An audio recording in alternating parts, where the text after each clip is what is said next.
কৃষ্ণ, আমরা সংসারের থেকে মায়ার প্রভাব থেকে কি মুক্ত হতে পারি?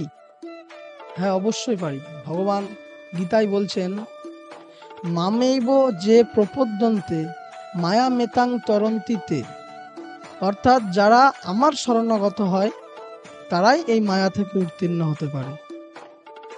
আরো বলা হচ্ছে, কৃষ্ণের সংসার করো ছাড়ি অনাচার, জীবে দয়া কৃষ্ণ নাম সর্বধর্মসার। অর্থাৎ আমাদের সংসারকে কৃষ্ণের সংসার রূপে গড়ে তোলার কথা বলা হচ্ছে। সেটা আমরা কিভাবে করতে পারবো? চারটে পাপ কর্ম যখন আমরা ত্যাগ করতে পারবো তখনই আমরা করতে পারবো। সেটা কি?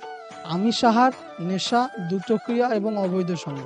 এই চারটে পাপ কর্ম ত্যাগ করে যখন আমাদের সংসারকে আমরা কৃষ্ণের সংসার রূপে তৈরি করতে পারবো, তখনই আমরা সম্পূর্ণরূপে মায়ার প্রভাব থেকে মুক্ত হতে পারবো। হরে কৃষ্ণ।